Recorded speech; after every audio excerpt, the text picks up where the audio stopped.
Pug Rescue of Korea. First of all, thank you for even considering me to foster one of your pugs and even potentially be an adopter for Miss Roma. So I figured I'd start out by doing this house tour, or her new home tour, at the entrance, because the purpose of the video is to figure out possible places that she could escape, right? So we'll start at the front. So this is our front door, and we live in a duplex. There's another neighbor that lives in this unit, but we live in this one, and we have stairs leading up to the second unit since we live on the second floor. And so you can hear her.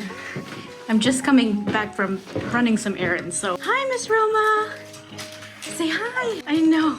So we have a baby gate, so she can't run or fall down the stairs because these are some pretty steep stairs. And so this is to protect the both of our pugs. Louie is probably sleeping right now. I know. Hi. Say hi. And you saw where she was standing, so it's not easily opened. Hi. Say hi. Okay. All right. Let me get in. Careful, careful, careful. Okay, you'll have to excuse the mess of my office. This is a door that I leave open because I work remote, and so this is my desk and office space. It is quite messy right now. I am going through a couple things where I have to scan papers and documents, but anyhow, this is a door that I keep locked most of the day. You've seen a couple of my Instagram reels where I film my outfit videos, but this is where she comes with me. There's no place where she can fall or anything like that. As you'll see, this is a balcony that, because we're on the second floor, she just likes to be out here sometimes and sunbathe. So I only leave it open when I know I'm working and she's near me. But other than that, I keep it closed most of the time. And also because she has a bed. So Miss Roma here has a bed and she is down there most of the time, but she likes going outside when I leave the door open. Roma, come, you gotta go back inside. Yeah, come on. Okay, I typically have no shoes in the house, but this is the only place that I wear my outside shoes. Asian rules. But here's Louie, my other pug. Hi. It's almost dinner time, so they're probably wondering why I haven't fed them yet. But anyhow, I'm gonna keep going. First, let me take off my shoes before I show you the living room. Also because it's a little messy, so I should probably clean up first. So give me a second, I'm gonna clean up and then I'll show you the rest of Roma's new home. Okay, so before I show you the living room, it's actually feeding time, so I have to feed them first. But as you can see, this is a pet gate that we keep up because they know exactly what time it is, just so that they're not running back and forth into the kitchen. This right here is actually a door that leads to the side stairs outside, so we always keep this locked. But this is a pet door that we have in case we have to keep this open to go outside, to throw out trash or anything like that. But let me have them come in. I know. Okay, let me put down the camera so you can eat. Wait, just your brother, no. Roma, I usually feed Louie first because he takes forever. Oops, it's hard to film and do this at the same time. Hold on, okay? I gotta give your brother a head start or else you guys will fight. There's only been one instance where this has happened, where people eat her food if I don't put it down after he started. So give me a second. Her food is up here. So we feed her farmer's dog, which is the same thing Louie eats. I have her fluff trap coming in the mail, but she's so excited, so excited. Okay. I usually keep a pad in front of the gate too, so there she goes. All right, I've got to supervise them eating, which they should be fine. I don't supervise them for too long, but there was one time where I guess Louie had gotten done early and she had just started and he got into her food. Instead of attacking him or barking at him, she actually looked at me and was like, he's eating my food. So I was able to separate them, but yeah, they get along just fine. You'll see, Louie's a little bit longer than Roma, but typical pug behavior. So while they're eating, I'll show you a little bit of the kitchen. It's a little bit of a mess right now, but there's no doors that lead out to the patio or the backyard. We do have a backyard, but the thing is that you have to access it from that side door that I had showed you. This is what it would be. I mean, there's no potential for her to escape because we would have to literally physically take her down there. So the door that leads to that backyard I just showed you is this one that is next to the hallway pet gate. and we never really leave it open. So the outdoor space that she would have access to would mean I would have to physically bring her down there. She wouldn't escape, but that's our backyard.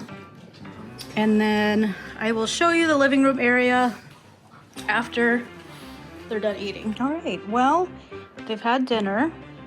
Now they're just hanging out, but this is pretty much their little pug oasis. I've had to senior pug proof my living room and bought this ginormous adult-sized dog bed in the middle because Louie's old and a lot of the times he'll want to jump off of the couch. And so when we're not here, we at least rest assured have some soft landing spots for him. That's why we try to keep this giant pillow there so that he doesn't want to jump off this side here. So like this side, but he can jump off here. It's totally fine. That's like a landing spot for him. That's where they drink water. And this is where we all pretty much hang out all day long. I have a Furbo camera set up so that I can see them when I'm away. And yeah, don't mind my crochet project and a couple of things there.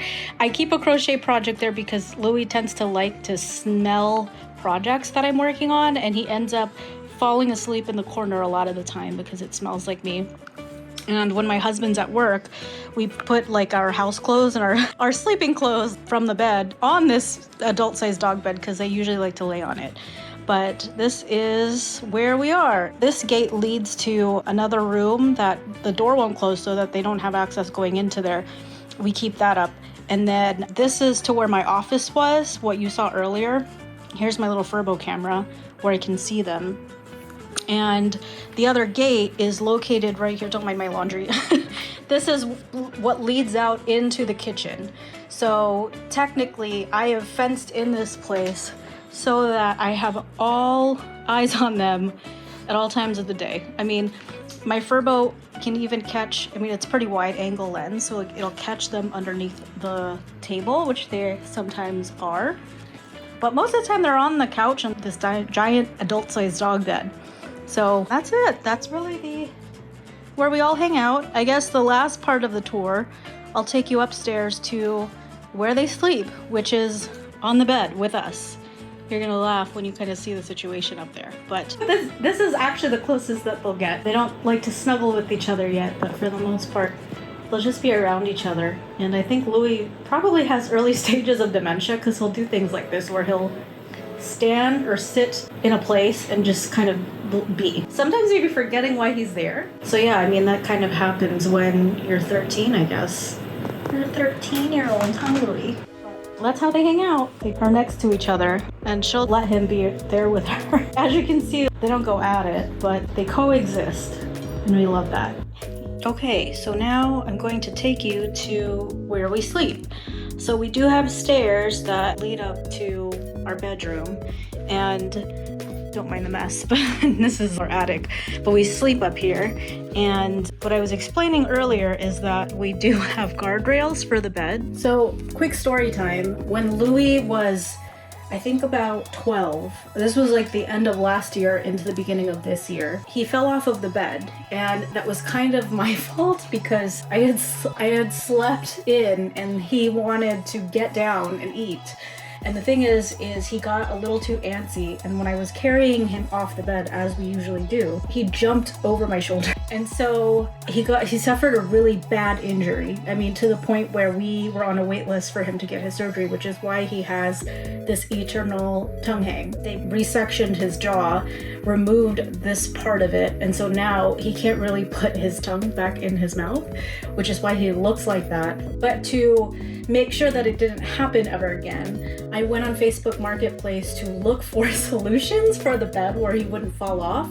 And I went on Amazon, and you can find the same thing. But anyway, we got these off of Facebook Marketplace. So we pretty much sleep in here. This goes up, so we're in a crib. So I'll show you what that looks like when all of the gates are up. Oh, one thing I forgot to mention about the stairs is they don't go down the stairs. We actually carry them up like one each. So my husband carries one pug, I carry one pug as we go upstairs when it's time to go to sleep. They never have access to the stairs, so that side door entrance where you go out into the backyard that I showed you earlier, That's how you go up these stairs into the attic, but they never have access to it because we always close that door, and there's that little puppy gate that leads out into the kitchen. So they never have access to the stairs, so there's never going to be any issue where they might fall down the stairs at all. Because when we first moved here, that did happen to Louis when we didn't have the guardrails up, or like we just kept one of the doors open and he fell down the stairs, and it was awful because these stairs are a little steep. Our house is a little bit older, so we have to make sure that we carry them into our bedroom so that we don't have that problem. And then we have this ramp that leads into the bed. Roma hasn't quite mastered it yet, but we don't even bother with Louis. We just airlift him onto the bed. And that's Roma's little rope toy that she likes to play with us with before we go to sleep. She's got a little bit more energy that she likes to let out. So let me now show you what all of this looks like up. And that is what it looks like up. So we are literally in a human-sized crib. No one is falling off of this bed at all. There is even a wedge pillow that I put in there for a small crevice. But since we can't push this bed all the way back, I even put like a wedge pillow so that no one accidentally drops anything back there. This is the situation and setup for them every single night. And Roma tends to sleep in the middle of me and my husband, and Louis ends up sleeping right here. But yeah, I hope that wasn't too long of a video. I just really wanted to show you what Roma's life is like now. I just wanted to show you and give you a glimpse into her every day. She gets along with her brother just fine. I mean, at this point, I'm not sure that they're gonna be bonded, but they can at least tolerate each other. And we're just so happy to have her. And I am just so glad that you considered me to be her adoptive parent at this point. But again, I hope it wasn't too long, but thanks so much, and we'll be in touch. Thanks. Fun fact about this Lamby, she completely destroyed it. I got it for her the first week that she arrived. It came from Amazon literally the day after we got her, and it's destroyed. I kind of refused to throw it away, and my husband's been like, let's just get her a new one, just because she will literally just suck on it and fall asleep. It's kind of like her passy. She's using it as a binky. Look. She just sucks on it. Fun facts. So I'm gonna give you some fun facts about our pug's names. So Louis here, we named him Louis because it's a French name and we're obsessed with Paris. My husband and I also got engaged in Paris, but obviously we've had him longer than we've been married. Louis is 13, but I mean, a lot of people confuse his name by looking at it because of how it's spelled. People call him Louis, but it is indeed Louis. He is our French little inspiration. He's not petite. So that's Louis. And then little Miss Roma. So I remember when you were asking me for names, and I looked over at my husband, who at the time was looking over at this wall of magnets that we have to places that we've traveled around the world because we love traveling. And so Italy was actually our second country that we really loved and visited together, where we were like, oh wow, we love this place. So as I was asking him for names, he looks over and sees this magnet. He sees Roma and was like, what about that name? And so that's how we came up with that short list of names. And I believe that Roma was probably in the top 2. But that's pretty much how we came up with that name. My husband did. He literally looked up and saw Roma from this magnet. And now she knows her name, Roma. Okay, maybe where she is. Roma. So you know you're loved. We love you.